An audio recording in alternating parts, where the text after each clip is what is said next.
मोदी संबोधित कर रहे हैं। जो बेटे बेटियां पढ़ने वाली हैं और आज जो 18, 20, 25 साल की उम्र के हमारे नौजवान हैं, 2047 2047 जब देश की आजादी के 100 साल होंगे, तब ये सारे लोग देश की निर्णायक भूमिका में होंगे। आज आप जो संकल्प करेंगे 2047 में जब आजादी के 100 साल होंगे, तब हिंदुस्तान कैसा होगा, इसके संस्कार ऐसी पवित्र धरती पर होने वाले हैं। साथियों, सरदार धाम का आज जिस तारीख को लोकार्पण हो रहा है, वो तारीख जितनी अहम है, उतना ही बड़ा उससे जुड़ा संदेश है। आज 11 सितंबर यानी 9/11 है। दुनिया के इतिहास की एक ऐसी तारीख जिसने मानवता पर प्रहार के लिए भी जाना जाता है, लेकिन इसी तारीख ने पूरे विश्व को काफी कुछ सिखाया भी। एक सदी पहले ये 11 सितंबर 1893 का ही दिन था जब शिकागो में विश्व धर्म संसद का आयोजन हुआ था। आज के ही दिन स्वामी विवेकानंद ने उस वैश्विक मंच पर खड़े होकर दुनिया को भारत के मानवीय मूल्यों से परिचित कराया था। आज दुनिया ये महसूस कर रही है कि 9/11 जैसी वो त्रासदी भी, जिसे भी 20 साल हुए हैं, त्रासदियों का स्थायी समाधान मानवता के उन्हीं मूल्यों से ही होगा। एक और, हमें इन आतंकी घटनाओं के सबक को याद रखना होगा, तो साथ ही मानवीय मूल्यों के लिए पूरी आस्था के साथ प्रयास भी करते रहना होगा। साथियों, आज 11 सितंबर को एक और बड़ा अवसर है। आज भारत के महान विद्वान, दार्शनिक और स्वातंत्र सेनानी सुब्रमण्यम भारती जी की 100वीं पुण्यतिथि है। सरदार साहब जिस एक भारत श्रेष्ठ भारत का विजन लेकर चलते थे, वही दर्शन महाकवि भारती की तमिल लेखनी में पूरी दिव्यता से निखरता रहा है। जब वो कहते थे कि हिमालय हमारा है, तमिलनाडु में रहते थे, और सोच कैसी, और वो कहते थे हिमालय हमारा है, जब वो कहते थे कि गंगा की ऐसी धारा और कहां मिलेगी। जब वो उपनिषदों की महिमा का वर्णन करते थे, तो भारत की एकता को, भारत की श्रेष्ठता को और भव्यता देते थे। सुब्रमण्यम भारती ने स्वामी विवेकानंद से प्रेरणा पाई, श्री अरविंदो से प्रभावित हुए और काशी में रहते हुए अपने विचारों को नई ऊर्जा दी, नई दिशा दी। साथियों, आज इस अवसर पर मैं एक महत्वपूर्ण घोषणा भी कर रहा हूं। बनारस हिंदू यूनिवर्सिटी में सुब्रमण्यम भारती जी के नाम से एक चेयर स्थापित करने का निर्णय किया गया है।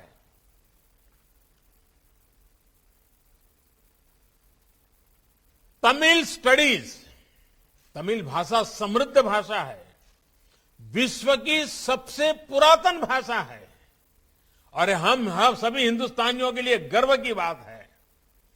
तमिल स्टडीज पर Subramanya Bharati chair Banaras Hindu university BHU के फैकल्टी ऑफ आर्ट्स में स्थापित होगी। ये विद्यार्थियों को, रिसर्च फेलोज को उस भव्य भारत के निर्माण में जुटे रहने की निरंतर प्रेरणा देगी, जिसका सपना भारती जी ने देखा था।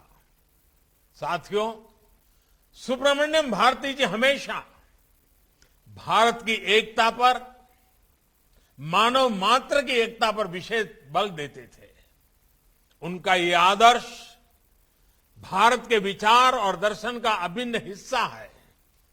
हमारे यहां पौराणिक काल के दधीच और कर्ण जैसे दानवीर हो, या मध्यकाल में महाराज हर्षवर्धन जैसे महापुरुष, सेवा के लिए सर्वस्व अर्पण करने की इस परंपरा से भारत आज भी प्रेरणा लेता है। ये एक तरह से एक ऐसा जीवन मंत्र है जो हमें सिखाता है कि हम जितना जहां से ले उससे कई गुना वापस कर दें। हमने जो कुछ भी पाया है वो इसी धरती से पाया है। हमने जो भी प्रगति की है वो इसी समाज के बीच की है, समाज की वजह से की है। इसलिए जो हमें मिला है वो केवल हमारा नहीं है, वो हमारे समाज का भी है, हमारे देश का भी है। जो समाज का है वो हम समाज को लौटाते हैं और समाज उसे कई गुना करके फिर हमें और हमारी अगली पीढ़ियों को वापस दे देता है। एक ऐसा ऊर्जा चक्र है, ऐसा एनर्जी साइकिल है जो हर एक प्रयास के साथ तेज होता जाता है। आज आप इसी ऊर्जा चक्र को और गति दे रहे हैं।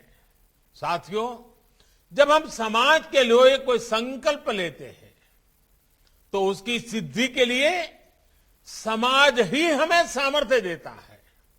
इसलिए आज एक ऐसे कालखंड में जब हम आजादी का अमृत महोत्सव मना रहे हैं तो देश ने सबका साथ, सबका विकास, सबका विश्वास के साथ साथ सबका प्रयास का मंत्र दिया है। गुजरात तो अतीत से लेकर आज तक साझा प्रयासों की ही धरती रही है। आजादी की लड़ाई में गांधी जी ने यहीं से दांडी यात्रा की शुरुआत की थी, तो आज भी आजादी के लिए देश के एकजुट प्रयासों का वो प्रतीक है, प्रेरणा है। इसी तरह खेड़ा आंदोलन में सरदार पटेल के नेतृत्व में किसान, नौजवान, गरीब एकजुटता ने अंग्रेजी हुकूमत को झुकने पर मजबूर कर दिया था। वो प्रेरणा, वो ऊर्जा आज भी गुजरात की धरती पर सरदार साहब की गगनचुंबी प्रतिमा स्टैच्यू ऑफ यूनिटी के रूप में हमारे सामने खड़ी है। कौन भूल सकता है कि जब स्टैच्यू ऑफ यूनिटी का विचार गुजरात ने सामने रखा था तो किस तरह पूरा देश इस प्रयास का हिस्सा बन गया था।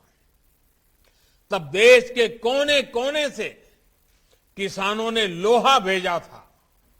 ये प्रतिमा आज पूरे देश की एकजुटता की, एकजुट प्रयासों की एक प्रेरणा स्थली है, प्रतीक है।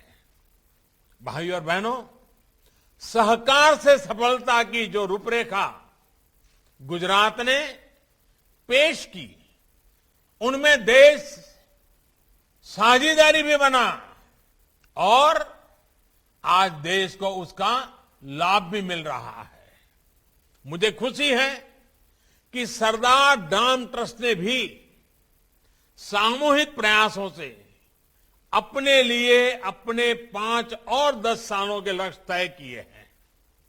आज देश भी अपनी आजादी के 100 सालों के सपनों को पूरा करने के लिए ऐसे ही लक्ष्यों को लेकर आगे बढ़ रहा है। सरकार में अब एक अलग सहकारिता मंत्रालय का गठन भी किया गया है। किसानों, नौजवानों को सहकार की शक्ति का पूरा लाभ मिल सके, इसके लिए जरूरी कदम उठाए जा रहे हैं। समाज के जो वर्ग, जो लोग पीछे छूट गए हैं, उन्हें आगे लाने के लिए सतत प्रयास हो रहा है। आज एक और दलितों, पिछड़ों के अधिकारों के लिए जिम्मेवारी के साथ अनेक काम हो रहे हैं, तो वहीं आर्थिक आधार पर पिछड़ गए सवर्ण समाज के लोगों को भी 10% आरक्षण दिया गया है। इन नीतियों का ही परिणाम है कि आज समाज में एक नया आत्मविश्वास पैदा हो रहा है। साथियों, हमारे यहां कहा जाता है, सत विद्या यदि का चिंता वरा कोदर पूर्ण, अर्थात जिसके पास विद्या है, ज्ञान और कौशल है, उसे अपनी आजीविका के लिए, जीवन की प्रगति के लिए चिंता नहीं करनी पड़ती। सक्षम व्यक्ति अपनी प्रगति के लिए खुद ही रास्ते बनाता है। मुझे खुशी है कि सरदार डाम ट्रस्ट द्वारा शिक्षा और कौशल पर बहुत जोर दिया जा रहा है। हमारी नई राष्ट्रीय शिक्षा नीति का भी इस बात पर विशेष फोकस है कि हमारी शिक्षा कौशल बढ़ाने वाली होनी चाहिए। भविष्य में मार्केट में कैसी स्किल की डिमांड होगी, फ्यूचर वर्ल्ड में लीड करने के लिए हमारे युवाओं को क्या कुछ चाहिए होगा, राष्ट्रीय शिक्षा नीति स्टूडेंट्स को शुरुआत से ही इन ग्लोबल रियलिटीज के लिए तैयार करेगी। आज स्किल इंडिया मिशन भी देश की बड़ी प्राथमिकता है। इस मिशन के तहत लाखों युवाओं को अलग अलग स्किल सीखने का अवसर मिला है। वो आत्मनिर्भर बन रहे हैं।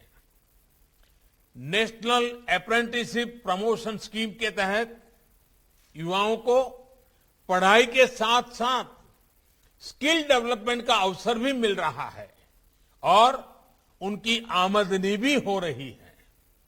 मानव कल्याण योजना और ऐसी ही दूसरी अनेकों योजनाओं के जरिए गुजरात खुद भी इस दिशा में तेजी से प्रयास कर रहा है और इसके लिए मैं गुजरात सरकार को बहुत बहुत बधाई भी देता हूं। कई सालों के लगातार प्रयासों का परिणाम है कि गुजरात में आज जहां एक और स्कूल ड्रॉप आउट रेट 1% से भी कम हो गया है, वहीं अलग अलग योजनाओं में लाखों युवाओं को स्किल डेवलपमेंट के जरिए नया भविष्य मिल रहा है। और प्रधानमंत्री नरेंद्र मोदी इस वक्त अहमदाबाद में हैं, वीडियो कॉन्फ्रेंसिंग के जरिए संबोधित कर रहे थे साफ तौर पे। और